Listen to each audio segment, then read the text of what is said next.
Welcome to the point. పసిడి వరుసగా రెండో రోజు కూడా కొత్త స్థాయి రికార్డును నమోదు చేసింది. ఢిల్లీ మార్కెట్లో చూసుకుంటే తులం బంగారం మరో 150 రూపాయలు పెరిగింది. 65,150 రూపాయల ధర ఈ రోజుకైతే పలుకుతోంది. సో అంతర్జాతీయ మార్కెట్లో కూడా ఔన్స్ ధర 31.10 గ్రాముల ధర చూసుకుంటే గనక బంగారం రేటు ఒక దశలో $2,145 స్థాయిలో ట్రేడ్ అయింది. బంగారం ధర మరింతగా పెరిగి ఈ సంవత్సరం చివరికంతా కూడా అంతర్జాతీయ మార్కెట్లో ఔన్స్ ధర $2,250 వెళ్తుందని కూడా ఒక అంచనా అయితే వేస్తున్నారు నిపుణులు. దేశీయంగా చూసుకుంటే దాదాపు 72,000 రూపాయలు పలుకుతోంది తులం. బులియన్ మార్కెట్ వర్గాలు కూడా ఇదే విషయాన్ని అంచనా వేస్తున్నాయి. అమెరికాలో ధరాఘాతం తగ్గుముఖం పట్టడం, ఫెడరల్ రిజర్వ్ జూన్ సమీక్షలో వడ్డీ రేట్ల తగ్గింపునకు శ్రీకారం చుట్టొచ్చు అన్న అంచనాలు కూడా ఇప్పుడు పసిడి ధరలు పెరగటానికి ఒక కారణంగా తెలుస్తోంది.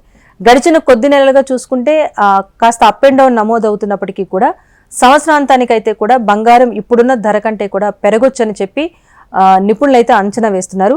అంతర్జాతీయ మార్కెట్లో భౌగోళిక రాజకీయ అనిశ్చితులు కూడా ఒక కారణం. సెంట్రల్ బ్యాంకులు కూడా బంగారం నిల్వలను పెద్ద ఎత్తున పెంచుకుంటూ పోతూ ఉండటం కూడా ఇప్పుడు బంగారానికి డిమాండ్ పెరగడానికి కారణమవుతుందని కూడా నిపుణులు పేర్కొంటున్నారు. సో బంగారం ధరలు అనేవి ఫ్యూచర్లో చూసుకుంటే కనుక బుల్లిష్ గానే కనిపిస్తున్నప్పటికీ మధ్యలో స్వల్ప దిద్దుబాటుకు కూడా లోను కావచ్చు అనేది విశ్లేషకులు అంచనా వేస్తున్నారు. అయితే దిద్దుబాటు దశలో కూడా 61,200 అలాగే 59,500 స్థాయిల మధ్యనే ఉంటుందని కూడా నిపుణులు అయితే భావిస్తున్నారు. ఏదేమైనా బంగారం కొనుగోలు చేయటం, బంగారంపై పెట్టుబడి పెట్టడం ఎప్పటికీ లాభదాయకమే అన్నది ఇటు బులియన్ విశ్లేషకులు చెబుతున్న మాట.